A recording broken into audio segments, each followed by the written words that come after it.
The massive council chamber stretched out like a dark ocean filled with strange creatures from across the galaxy. Ambassador Zexthel sat in his floating chair and looked around at the hundreds of alien faces that surrounded him. His 4 eyes moved slowly across the room until they stopped at one particular section. Empty seats. Human seats that had been vacant for 3 whole months now. The silence in those empty chairs felt heavier than the weight of a collapsing star. Zexthel remembered the last day when humans had sat there.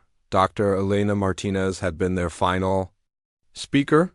She was a small woman with dark hair and fierce eyes that seemed to burn with an inner fire. When she stood up to address the council that day, her voice had been steady, but everyone could hear the disappointment underneath. Elena had spoken about the Devourers. She had shown them pictures and data and warning signs that painted a terrifying picture of what was coming. The Devourers were a race of creatures that consumed entire worlds and turned them into fuel for their massive ships. They had been moving slowly toward council space for years, and Elena insisted that all species needed to work together to stop them, but the council members had not listened. The Vortani Empire thought the humans were trying to grab more power. The Crystalline Collective believed the threat was exaggerated. The Corvan hegemony said humans were just warmongers who wanted to start fights. Species after species had stood up to argue against the human proposal for joint defense. The vote had been crushing. 847 species voted against the human plan. Only 12 voted to support it. Most of those 12 were small, weak species that other council members barely noticed. The Altarians had been the only major power to side with humanity, but their single vote could not change anything. Elena had gathered her papers slowly after the vote was announced. She had looked around the chamber one last time, and then she had spoken words that still echoed in Zexthel's mind every night. We tried to warn you, we tried to help, but you have made your choice clear. Humanity is not welcome here. Then she had walked out and never returned. Captain Jake Thompson had been in charge of the evacuation. Zexthel had watched the news reports as 17 massive ships appeared at the edge of human space. They were not warships, but arc vessels designed to carry entire populations across the vast emptiness between galaxies. Each ship was the size of a small moon and could hold millions of humans along with their animals and plants and machines. The evacuation had been eerily quiet. No angry speeches or threats of revenge. No dramatic declarations or promises to return. The humans had simply packed up their lives and left. They had abandoned their colonies on 43 different worlds. They had shut down their research stations and trading posts. They had recalled their diplomats and teachers and doctors. From every corner of council space, Zexthel had been one of the few council members who had tried to visit the human colonies during the evacuation. What he found there had disturbed him more than he wanted to admit. The cities were not destroyed or damaged. They were just empty. The humans had taken their people but left behind the infrastructure they had built. Parks and schools and hospitals stood ready for use, but there was no one left to use them. In the medical centers he had found research labs that were clearly in the middle of important work. Half-finished experiments sat abandoned on laboratory tables. Computer screens showed data from projects that might have helped dozens of species but now would never be completed. The humans had not even tried to destroy their work out of spite. They had just left it behind like a gift that no one wanted. The agricultural stations were the most haunting. The humans had developed new growing techniques that could make food on worlds where nothing should have been able to live. Vast greenhouses full of earth plants sat empty under alien suns. Automated systems still watered and tended the crops, but there was no one left to harvest them. The food would rot while other species struggled with hunger on nearby worlds, but it was the spaceports that told the real story. Jake Thompson's evacuation fleet had been organized with military precision. Every human who wanted to leave had been given a place on the ships. Families were kept together. No one was forced to stay behind. But the most remarkable thing was that other species who had married humans or worked closely with human communities were also welcome on the ships. The Altarian families, who had intermarried with humans, were given a choice. They could stay in Council space or come with humanity to whatever new home waited beyond the galactic rim. About half of them chose to leave. Several other species had individuals who decided to abandon their homeworlds and join the human exodus. It was a small number compared to the billions of humans who left, but it sent a clear message about who the galaxy's real friends were. Now, 3 months later, the empty spaces where humanity used to be were starting to cause problems. The Kalahari Trade Federation had been the first to notice. Human traders had been involved in 60% of all interstellar commerce. They had a gift for understanding different species and finding ways to make deals that benefited everyone. Without them, the trade networks were beginning to break down. Zexthel looked at the economic reports on his desk and felt his stomach turn cold. The quarterly numbers showed a 15% drop in overall galactic trade. Entire shipping routes that had been profitable for decades were now losing money. Species that had relied on human intermediaries to sell their goods were finding themselves unable to reach customers on other worlds. The humans had not just been traders, though. They had been inventors and innovators and problem solvers. Their research stations had been working on solutions to challenges that affected every species in the Council. New energy sources and medical treatments and agricultural techniques had all come from human laboratories. Now those laboratories sat empty and the problems they had been solving were getting worse every day, but the most troubling thing was how quiet space had become. Human ships had been everywhere before the Exodus, exploration vessels mapping new star systems, research ships studying cosmic phenomena, medical ships bringing aid to disaster zones. Now, there were vast stretches of space where no council ship ever went and no one knew what might be happening in the darkness out there. Zexthel closed his eyes and tried not to think about Elena Martinez's final warning about the Devourers. The council had dismissed her concerns as fear-mongering, but what if she had been right? What if something terrible was coming toward them from the void between galaxies and they had just driven away the only species that might have been able to stop it? The alarm bells in the Meridian Sector control room had been ringing for 6 hours straight. Commander Veltar of the Crystalline Collective pressed his crystal hands against his translucent head and tried to make sense of the disaster reports flooding his screens. Mining Platform 7 had just exploded in a brilliant flash of light that could be seen from 3 star systems away. That made it the 4th platform to fail catastrophically in the past 2 weeks. 6 months had passed since the humans left, and now the real problems were starting. The automated mining platforms that had made the Crystalline Collective rich for over 40 years were breaking down one by one. These massive structures floated in the asteroid belts and used quantum resonance chambers to extract precious metals. From rock, the technology was incredibly advanced and incredibly profitable, but there was one major problem. Only humans really understood how it worked. Dr. Patricia Lee had designed the quantum systems back when she was just a young engineer, fresh out of Earth's technical academies. She had spent 3 years working with crystalline scientists to build the first platform and then help them construct dozens more across the sector. The collective had paid her well and given her full honors in their technical halls, but they had never really learned the deeper science behind her work. Now, Patricia was somewhere beyond the galactic rim with the rest of her species, and the platforms were dying. The quantum resonance chambers were delicate machines that needed constant adjustment to stay in harmony with the electromagnetic fields of their host asteroids. Small changes in solar radiation or gravitational fluctuations could throw off the entire system. Patricia had taught the collective engineers how to make basic repairs, but she had kept the advanced knowledge to herself. The collective had tried everything they could think of to save the platforms. They brought in their best scientists and engineers from across their territory. They studied Patricia's old reports and tried to reverse engineer her designs. They even hired experts from other species who claimed to understand quantum mechanics. Nothing worked. Every attempt to repair the resonance chambers only made things worse. Platform 7 had been their most desperate experiment. The collective Engineers had decided to completely rebuild the quantum array using their own crystal technology instead of human designs. They had worked for months to create a hybrid system that they hoped would be more reliable than the original. The explosion had been visible across half the sector, and the radiation burst had damaged 2 nearby colonies. The economic impact was already devastating. The collective's mining operations had provided rare metals to dozens of species across the galaxy. Without those materials, spacecraft engines could not be built. Communication arrays could not be maintained.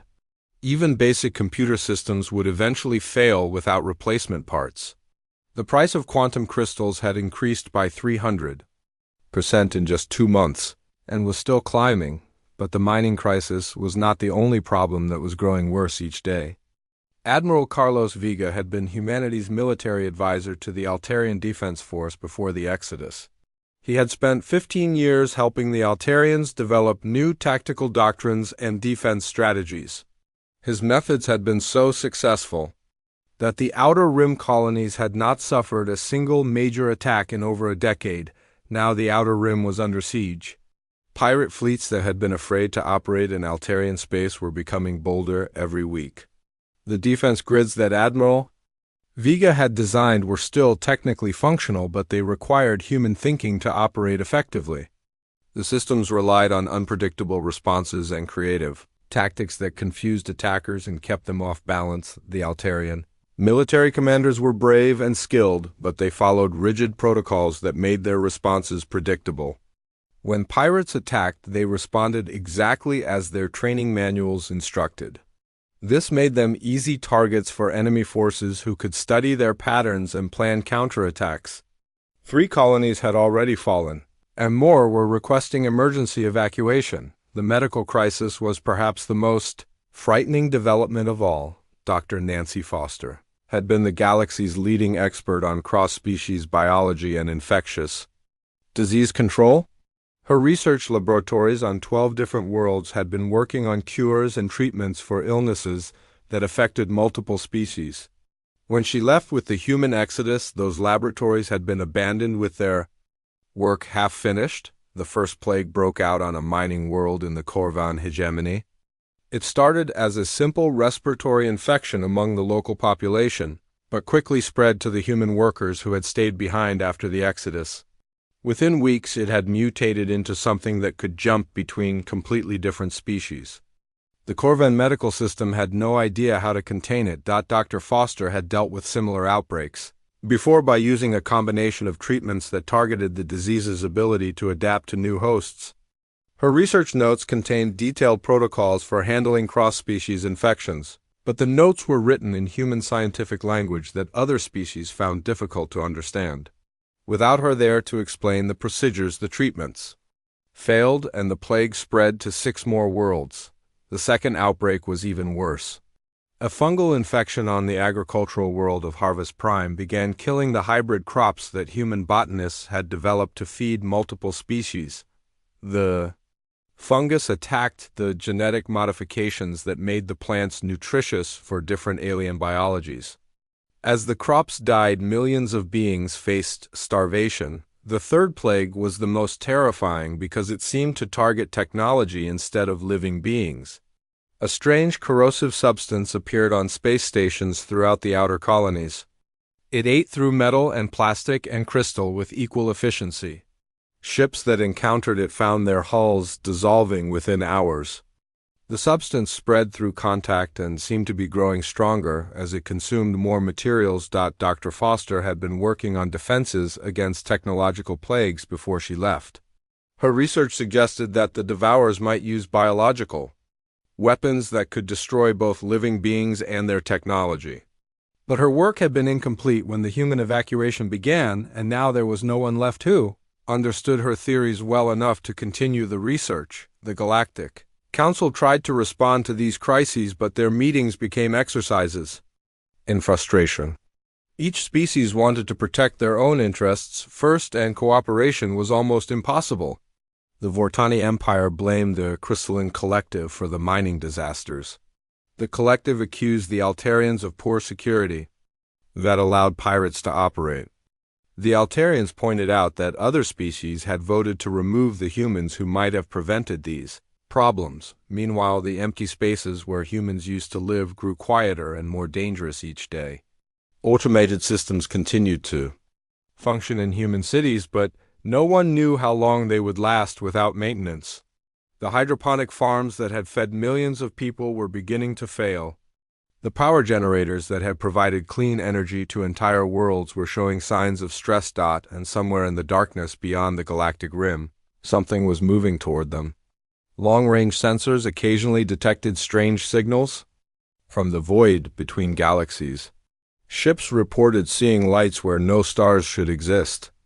A few exploration vessels had simply vanished without sending any distress calls. The council members tried not to think about Elena Martinez's warnings about the Devourers, but the fear was growing stronger every day. They had driven away their best defenders just when they might need them most, and now the galaxy felt smaller and more fragile than ever before. The Nexus Trading Hub had once been the most bustling place in the galaxy. Ships from hundreds of species would dock at its massive ports every hour, bringing goods and resources from across known space. The central marketplace stretched for kilometers in every direction, and the sound of 1,000 different languages created a constant buzz of activity. Now the hub operated like a broken machine running on fading power. Trade master colonists walked through the nearly empty corridors and counted the closed shops and abandoned trading posts. 1 year had passed since humanity left, and the economic collapse was accelerating faster than anyone had predicted. The hub was running at less than 30% capacity and losing more business every day. Without human traders, the entire galactic economy was falling apart piece by piece. Ryan Mitchell had been one of the most successful human traders in the hub's history. He could speak 17 different alien languages and understand the cultural customs of twice as many species. More importantly, he had possessed an almost supernatural ability to find common ground between beings who seemed to have nothing in common. A typical negotiation that might take other species months to complete, Ryan could finish in a few days. The human traders had been more than just merchants. They had been cultural translators who could navigate the complex web of traditions and taboos that governed interspecies commerce. The Zephyrians would only trade with species who showed proper respect for their ancestor spirits. The Mordian clans required elaborate gift exchanges before any business could begin. The Talaxian Republic had hundreds of social rules that visiting traders needed to follow perfectly or risk causing serious offense. Other species could learn these rules, but humans seemed to understand them instinctively. Lisa Clark had been another master trader who could walk into a room full of suspicious aliens and have them laughing and making deals within an hour. She had a gift for reading body language and emotional cues that worked across species barriers. When she spoke to a crystalline merchant, she somehow knew exactly which topics to discuss and which ones to avoid. Now trade negotiations that once took days were stretching into months or failing completely.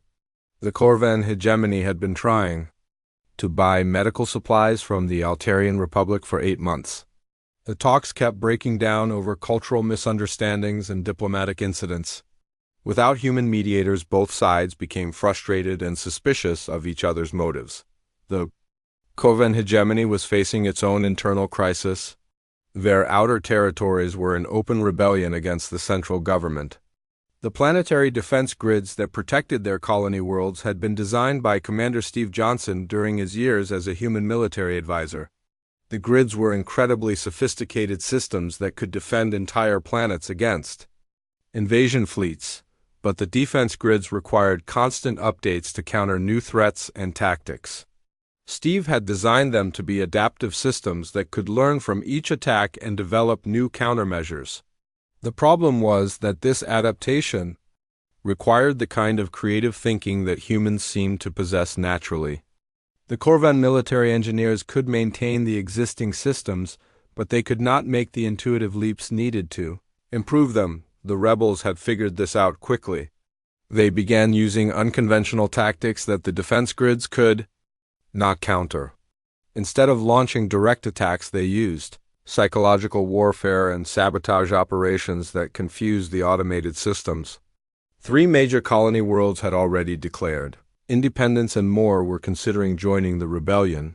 The terraforming disasters were becoming a galaxy-wide catastrophe. Dr. Helen Baker had been humanity's leading expert on planetary engineering and atmospheric conversion.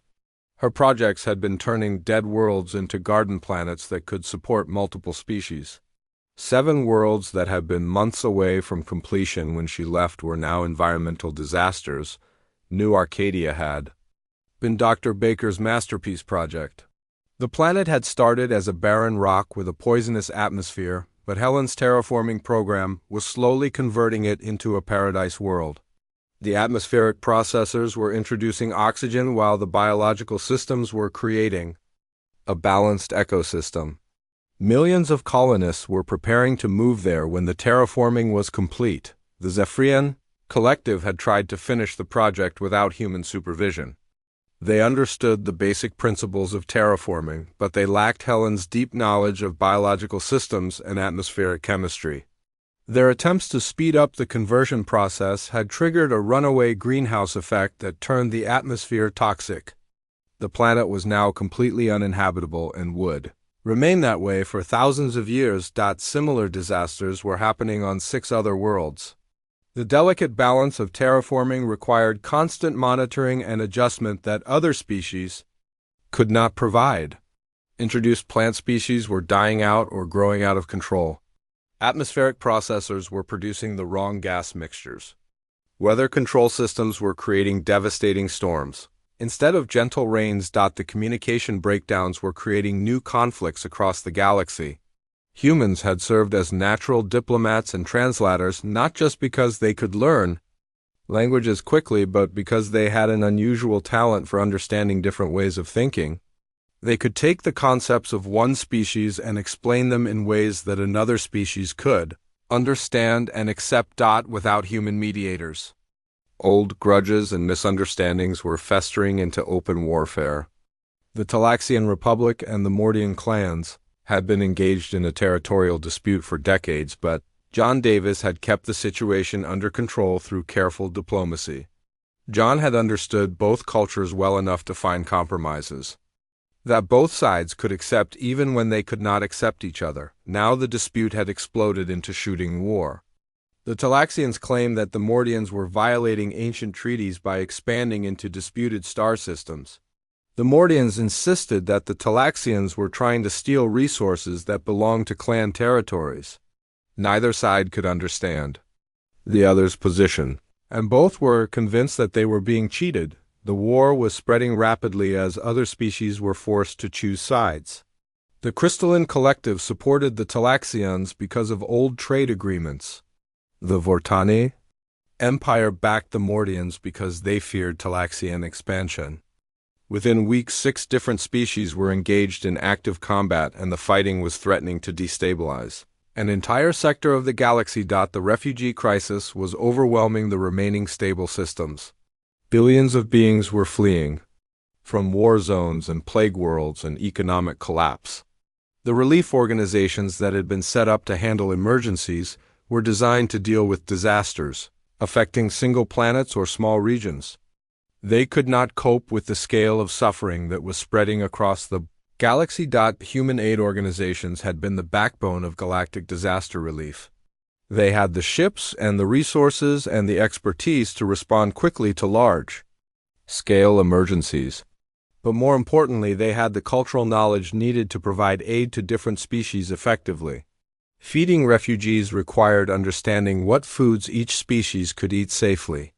Medical care required knowing how different biologies responded to treatments. Without human aid workers, the refugee camps were becoming death traps. Different species could not live together safely in close quarters without careful planning. Foods that were nutritious for one race could be poisonous to another. Medical treatments that helped one group could kill members of a different species. The camps that were supposed to provide safety were creating new disasters. The Galactic Council meetings had become shouting matches, where nothing productive could be accomplished. Each species blamed the others for the growing crisis while refusing to take responsibility for their own failures. The Vortani Empire insisted that the economic collapse was temporary and would fix itself. The Crystalline Collective claimed that the mining disasters were acts of sabotage by their enemies.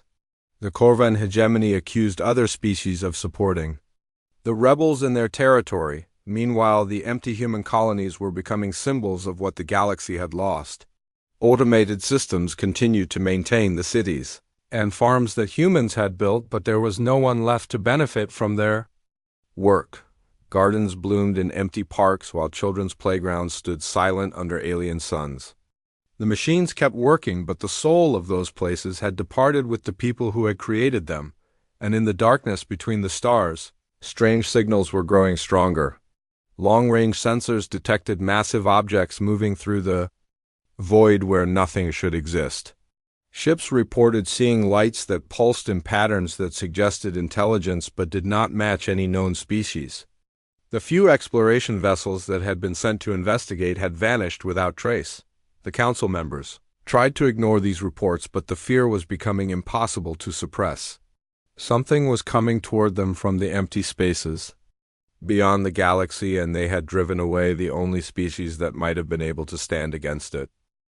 The emergency sirens on Frontier Station Alpha had been screaming for 3 straight days. Admiral Vexver of the Altarian Defense Force stood in the command center watching the holographic display that showed the Outer Rim territories disappearing. One by one, red markers indicated colonies that had gone silent. Yellow markers showed worlds under attack. Green markers for safe territories were becoming harder and harder to find on the map. 18 months had passed since humanity departed, and now the nightmare that Elena Martinez had warned about was finally here. The Devourers had arrived in force with a massive fleet that stretched across light years of space. Their ships were like nothing the galaxy had ever seen before. Twisted metal and organic tissue fused together into creatures that were part machine and part living monster. The first attacks had come without warning. Outer Colony Zeta-7 had simply vanished from all communications during what should have been a routine status check. When the Altarian patrol ships arrived to investigate, they found nothing but empty space, where a thriving world of 6 million beings had existed just hours before. The planet itself was gone. Not destroyed, but completely consumed, leaving only scattered debris floating in the void. The pattern repeated itself across the Outer Rim. World after world would send normal communications one day and then fall silent forever. Scout ships sent to investigate found the same thing every time. Empty star systems where planets had been stripped down to their cores and turned into fuel for the Devourer fleet. The creatures were eating entire worlds and using the mass to build more ships and create more of their own kind. Captain Frank Williams had tried to warn the Council about this exact scenario 2 years earlier. He had shown them intelligence, reports about strange signals from dark space and energy, readings that suggested massive construction projects in the void between galaxies. Frank had spent months analyzing the data, and his conclusions had been terrifying. Something was building a fleet out there, and it was heading toward Council space, but the Council had dismissed Frank's warnings as human paranoia. The Vortani Empire claimed the signals were just natural phenomena. The Crystalline Collective insisted that no species could survive in the emptiness between galaxies. The Corvan hegemony accused Frank of trying to justify increased military spending for human projects. Now Frank was somewhere beyond the galactic rim, and the threat he had identified was consuming everything in its path. The defense networks that Admiral Carlos Vega had designed were failing catastrophically. The Outer Rim fortifications that had protected the galaxy for decades were being overrun in a matter of hours. The problem was not that the defenses were weak, but that they required human tactical thinking to operate effectively. The automated systems could follow their programming, but they could not adapt to completely new types of threats. The Devourers fought unlike any enemy the galaxy had ever faced. They used living weapons that could change shape during battle. Their ships could split apart into smaller units or combine together into massive supervessels depending on what the situation required. They communicated through biological networks that made their coordination perfect and their responses impossible to predict. Admiral Vega's defense systems had been designed to counter conventional military tactics. They could handle fleets of normal spacecraft using standard weapons and following predictable patterns. But the Devourers were not a normal military force. They were more like a swarm of intelligent parasites that consumed everything in their path and adapted instantly to any resistance they encountered. The Altarian defense force had learned Admiral Vega's tactical methods, but they could not replicate his intuitive understanding of warfare. They followed the procedures they had been taught, but they lacked the creative thinking that made those procedures effective. When the Devourers did something unexpected, the Altarian commanders had no idea how to respond. Battle after battle ended the same way. The Altarian fleets would engage the enemy using standard formations and weapons. The Devourers would analyze their tactics within minutes and then adapt their own forces to counter every move.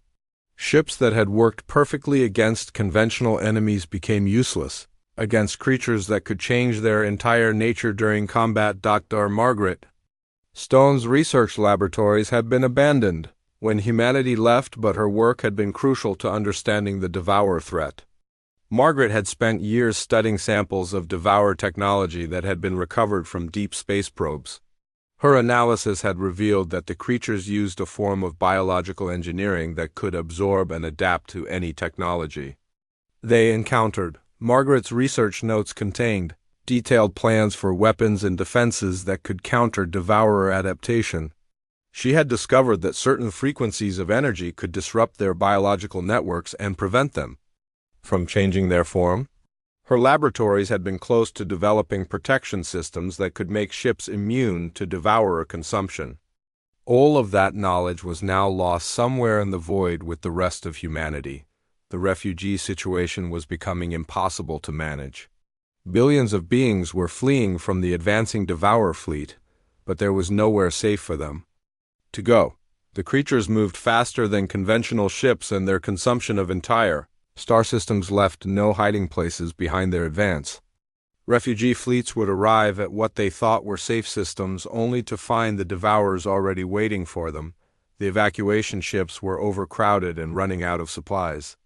Different species could not share the same air or eat the same food, which made organizing the refugee fleets incredibly complex. Without human aid workers who understood the needs of multiple species, the evacuation efforts were becoming chaotic disasters that created more suffering than they prevented.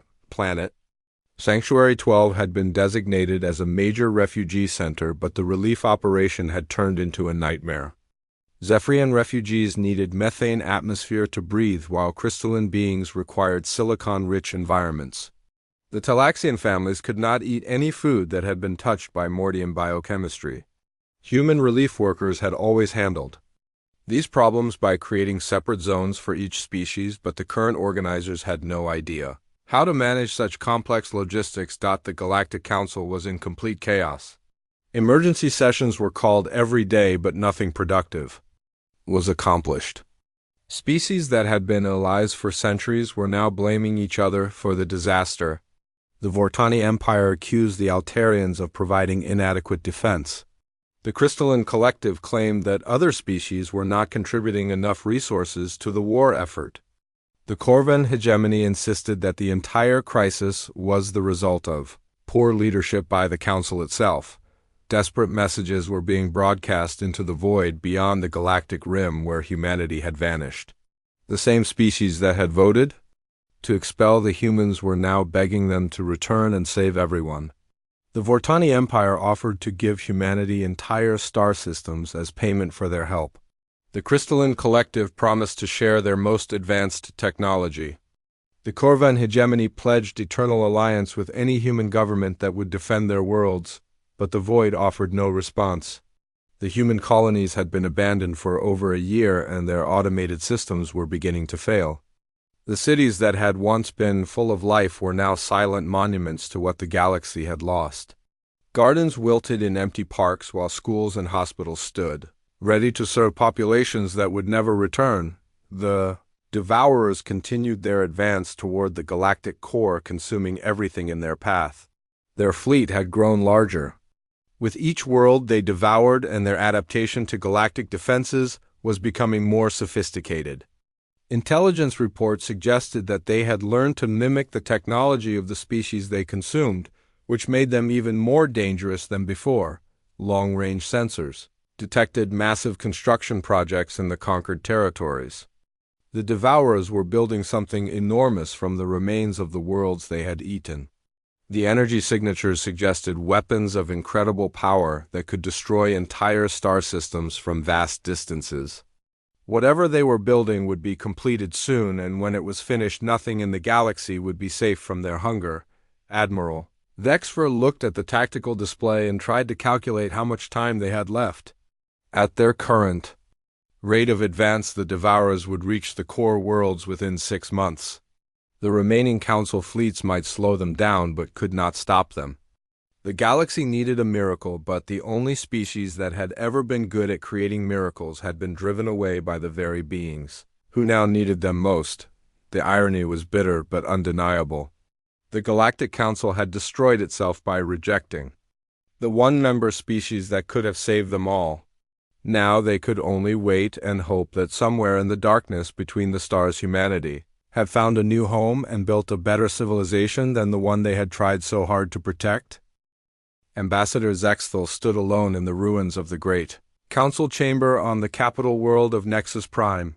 The massive room that had once held representatives from hundreds of species was now a tomb of broken dreams and shattered hopes. Emergency. Lighting cast long shadows across empty seats where the voices of a galaxy had once debated the future. 2 years had passed since humanity departed, and now there was barely any future left to debate. The Devourers had consumed more than half of all Council territory. 73 species had been completely wiped out, with their homeworlds turned into fuel for the ever-growing enemy fleet. Another 112 species existed only as refugee populations scattered across the remaining safe systems.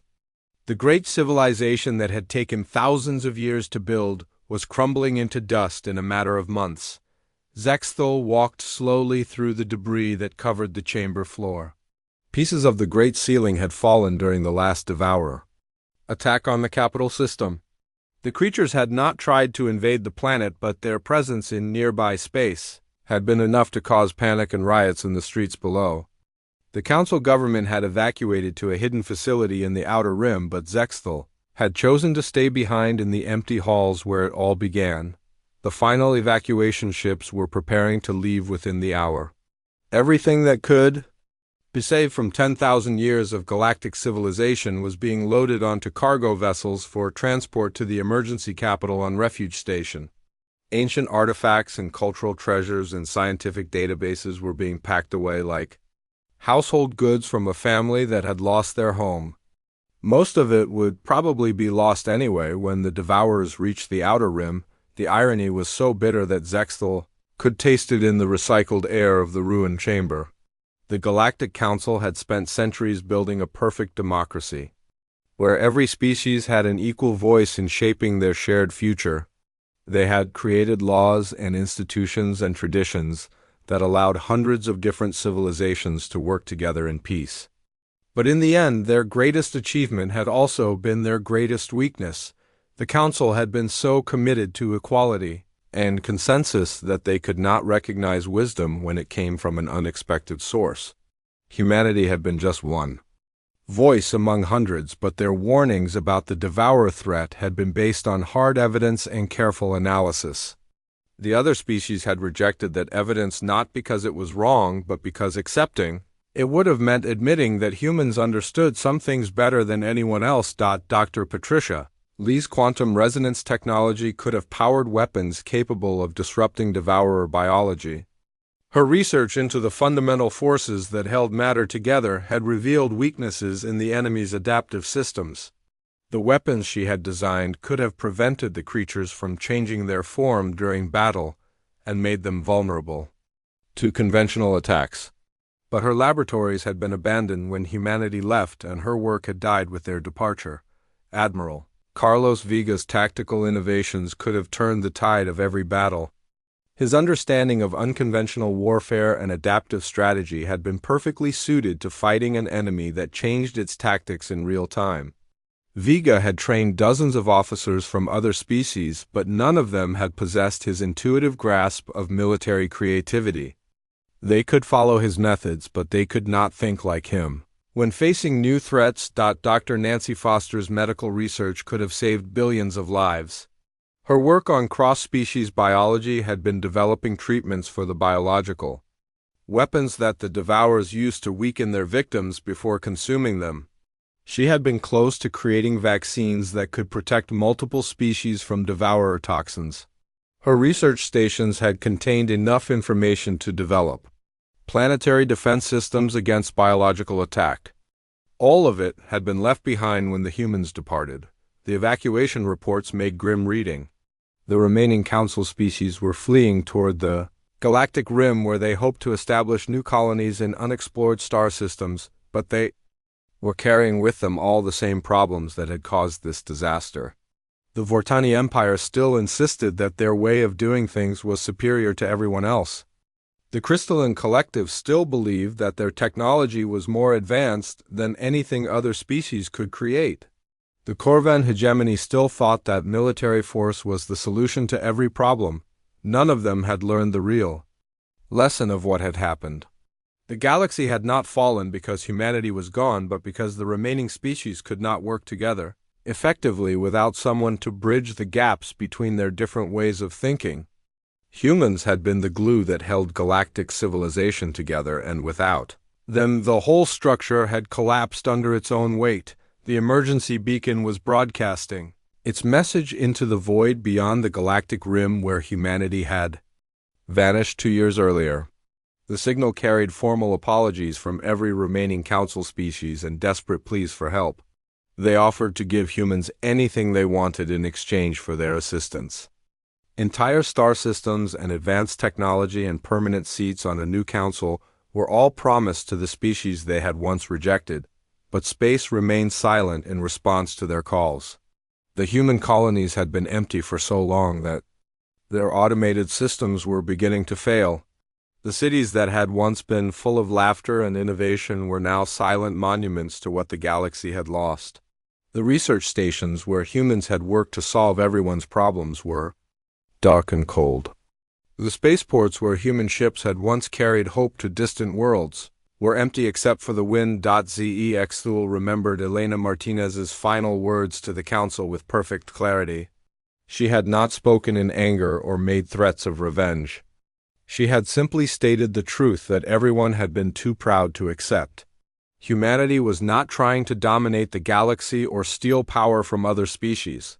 They were trying to save everyone from a threat that was real and immediate and terrifying. The last message from the emergency beacon would broadcast for years into empty space, but there was little hope that anyone would hear it. The human Exodus fleet had vanished completely beyond the galactic rim. Long-range sensors had detected no trace of their passage through dark space. They had either found a new home in another galaxy or they had died in the vast emptiness between the stars. Either way, they were gone, and the galaxy they had tried to protect was dying without them. The Devourers continued their advance toward the remaining core worlds, consuming everything in their path.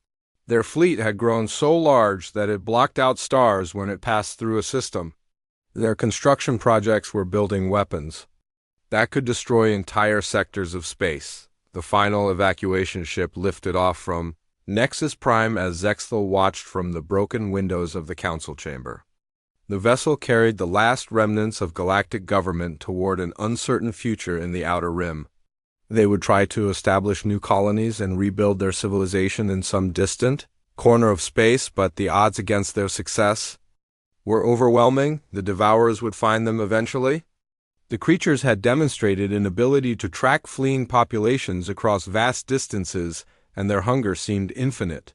They would not stop consuming until every world was stripped bare and every living being had been converted into fuel for their expansion. The galaxy would become an empty wasteland where nothing could survive. Zexthul activated the final shutdown sequence for the Council chambers and watched the lights go out one by one. The great hall that had witnessed 10,000 years of debate and decision-making was finally falling silent. The emergency systems would keep broadcasting the beacon signal for a few more months, but eventually even that would fail. The ambassador walked slowly toward the transport pad where a small shuttle waited to carry him to the evacuation fleet. He paused at the doorway and looked back at the empty chamber one last time. Somewhere in the darkness between the galaxies, humanity might be building a new civilization that had learned from the mistakes of the old one. Perhaps they would create something better than what had been lost. Perhaps they would find a way to be truly united instead of just pretending to work together. But for the species that remained in this galaxy, there would be no second chances. They had made their choice when they rejected humanity's warnings, and now they would face the consequences of that decision. The Devourers were coming, and there was no one left who could stop them. The great experiment in galactic democracy was ending not with triumph, but with the bitter recognition that wisdom had been offered freely and rejected out of pride.